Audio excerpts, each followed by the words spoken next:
Hey guys, what's up? Today I'm working on the 2006 Jetta, and the issue I've been having with this car is whenever I go to push on the brakes, the brake pedal returns real slow. Yeah, I don't really have that problem with the black Jetta, the 05.5. So what I'm going to try to do is replace the master cylinder. I looked on YouTube high and low. Nobody really has a how-to video on how to replace the master cylinder, specifically on the MK5 TDIs. So how I'm going to go about this is I don't know for sure what the problem is, I will admit, so I'm going to take a little bit of a gamble and assume it's the master cylinder. I bled the brakes, there's no air in the lines. I don't think there's a problem with the brake booster itself. I don't think that would cause a slow brake pedal return once you let your foot off the brake pedal. And what I would do while I'm driving is whenever I go to take off from a stop, I'd hurry up, put my foot under the brake pedal and pull it up. And I'm just tired of doing it. So I took a gamble here. I'm not going to replace the master cylinder immediately with a new one when I don't know if this is the problem. So I bought a used one on eBay for about 40 bucks, and I'm going to try to swap this in. Okay, first things first, I'm going to start with the battery.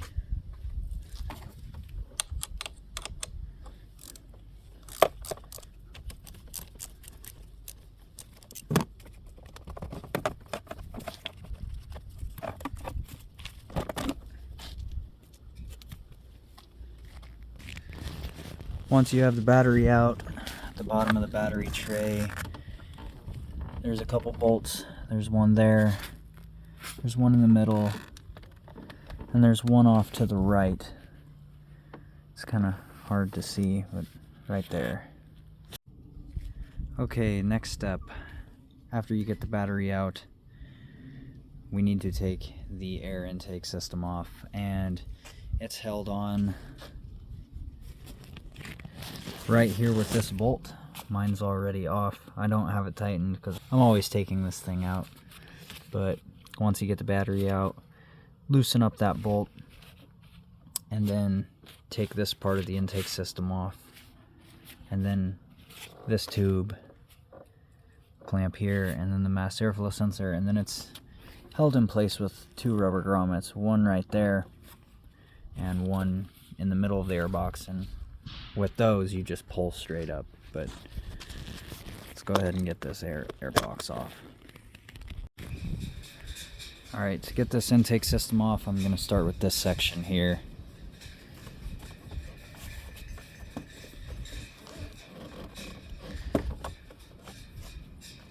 Two clips. Set that off to the side. And then right down here, there's a hose. This you kind of just wiggle out. That comes off. It connects down at the bottom, and then rests kind of in this slot here up top. There's a notch to line it up.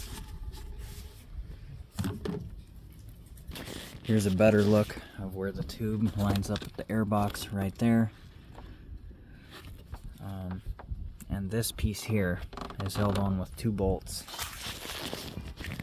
Mine are broken, but it's held on right there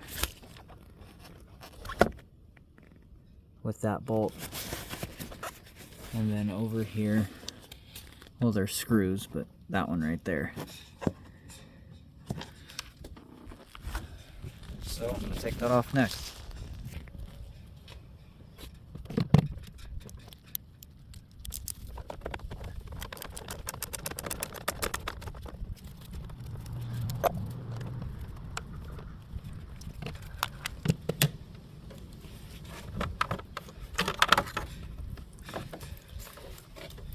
Now, like I said, mine's broken.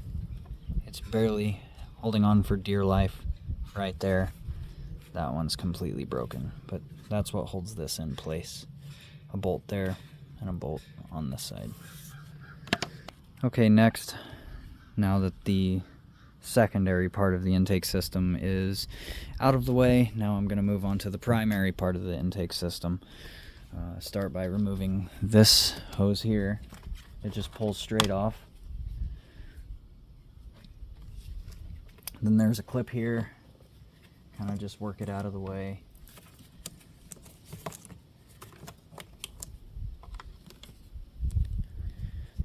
Next is the mass airflow sensor. There's a tab here that you push in, kind of pull up on it, push in and up, and then pull off. Mine's broken, so I'm going to use a pick.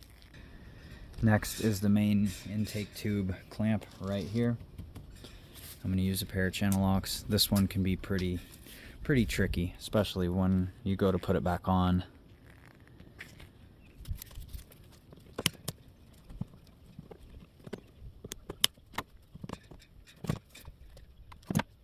Next, now that you have the intake tube off and this back screw right here disconnected, you can pull the air box off of those grommets and then just maneuver it out, keeping an eye on this intake tube, or this coolant hose here that goes into the upper radiator hose coupler. Don't want to break that off right here, so just be mindful of that. And back here, there's a hot air riser tube right there. It just pulls straight off, just like that.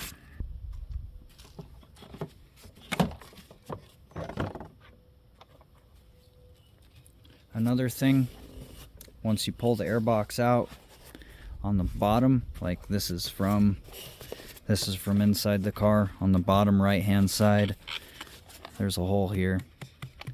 There's supposed to be a drain tube. Mine's long gone, but just be mindful of that as well. Okay, now I'm gonna pull that heat riser tube off. It just pulls straight out. A lot of times they're cracked and there's holes in them, but that's beside the point. The heat riser tube comes off, and then on the battery tray, there's a bolt here, a bolt there, and a bolt right here. I'm pretty sure they're 10 millimeters, and go ahead and take that out.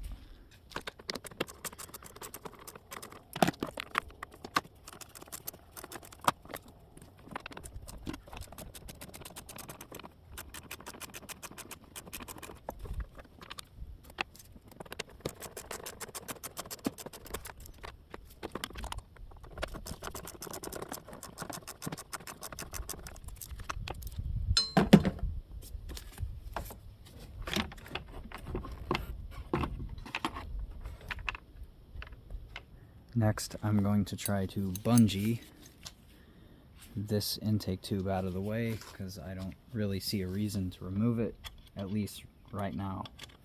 That might change, but I'm just gonna kind of bungee this up and out of the way gently.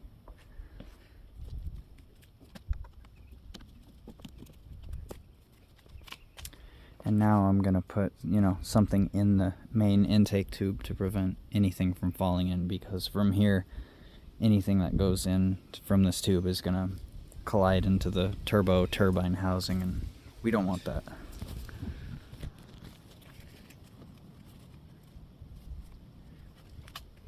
Alright. Okay, next, now that I'm down here and I see how difficult this is probably gonna be, I'm just figuring this out as I go, guys, so I'm gonna start with this connector here. See if I can get it off. I might have to use a pick. Yeah, it ain't wanting to come out, so I'm going to try to go in from the front side of the connector, which is going to be very difficult. Put a pick in there from the front and try to lift the actual hinge mechanism on the connector.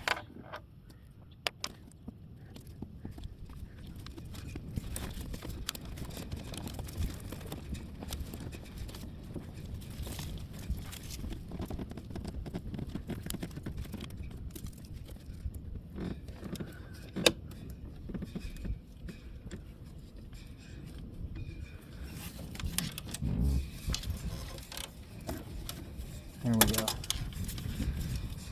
So basically what I did is I went in through the front to try to lift up that mechanism right there. So I've messed with it quite a bit, and These are 11mm, by the way. I cracked this one loose. I cannot get to this back one no matter what angle I get at. I cannot get on this back one. So I see no other alternative. You can use your judgment. I don't see an alternative, so I'm going to pull the reservoir off. Brake fluid's gonna go everywhere. I'm gonna lay out a whole bunch of towels. So I'm gonna start with this connector here on the lid. This connector has to come off anyway. I'm gonna use the pick to show you how I took off this back one with the pick. The back one down there, I go under the lip and lift it up, and then I should sometimes push the pick in, and then it'll back the connector off, just like that. So first I'm gonna try to push the pin through the retaining pin. There we go. Try to push it through as much as I can. Now I'm gonna come over on this side.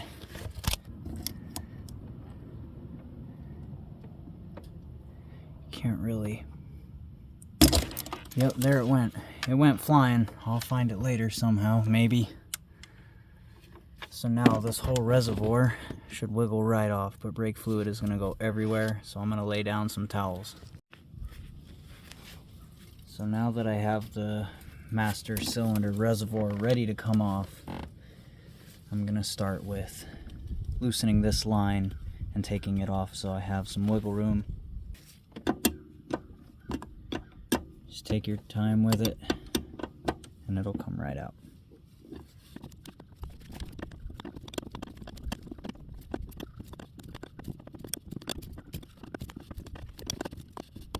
There we go. Alright, now that that's off, now I can try to pull this master cylinder reservoir up.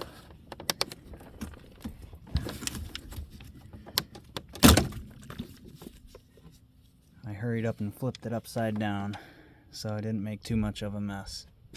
So now, with it off, I have direct access to the rear line right there. Let me move this out of the way. Right there you can see the rear line. I'm gonna go ahead and crack that loose now.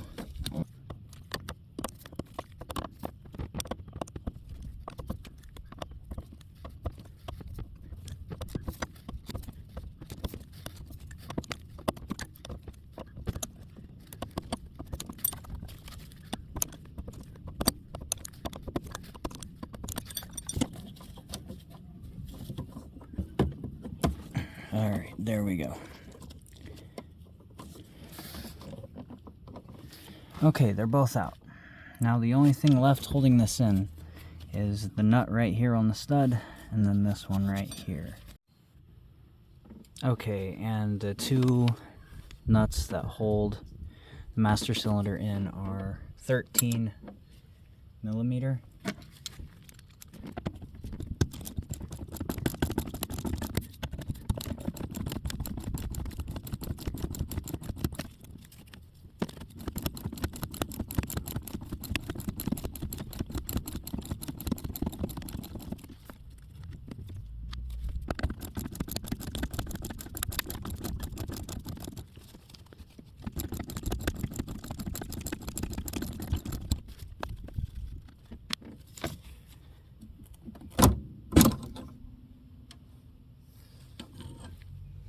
And that's it.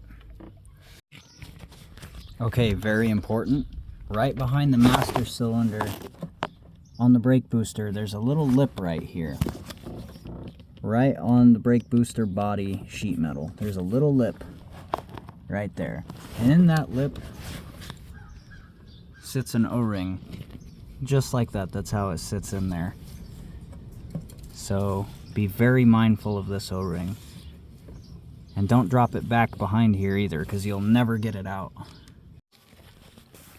Okay, here's the new master cylinder. The O-ring slides onto the base and sits up against a groove right there. So it's on just like that. And with the brake booster, I cleaned the best I could. I cleaned the mating surfaces where the O-ring sits right in there against that lip. And this shaft right here, make sure it goes in this hole right here as you put it in. Got the O-ring on all the way around, it's flush. Make sure the rod goes in, and then gently walk it on. Alright, reinstall the 2 nuts.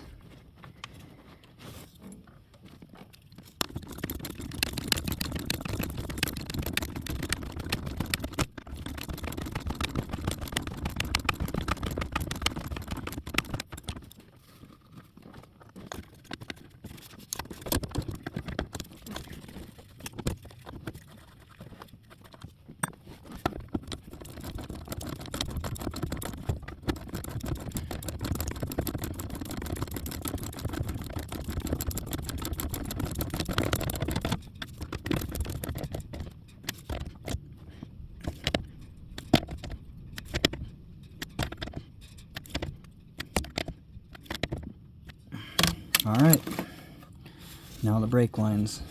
Now I just put on the back brake line all the way. It's all the way snugged up. Double check. Yep, we're snugged up on the back one. Leave the front one off. Otherwise you cannot get the reservoir back on. I found that out the hard way.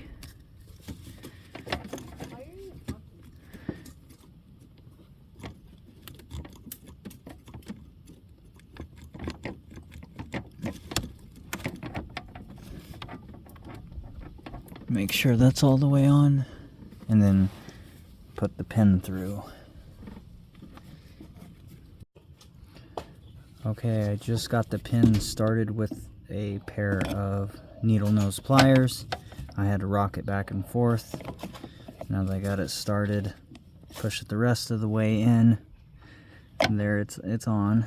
And now I can focus on getting the frontmost brake line threaded in.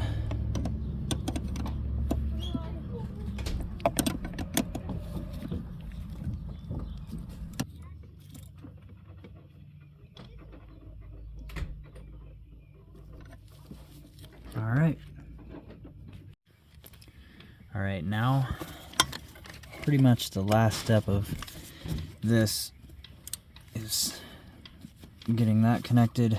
Just heard it click. So now it's pretty much the reverse of removal. You're gonna have to bleed the brakes. Top this off with .4. Do not use .0 or DOT3. Use .4. Pay attention to your min and max lines. Bleed your brakes, and then the intake system and everything. Put that back on, and then you're good to go. And that's how you do it on one of these MK5s. I haven't seen anyone else post a video covering this, so there you go.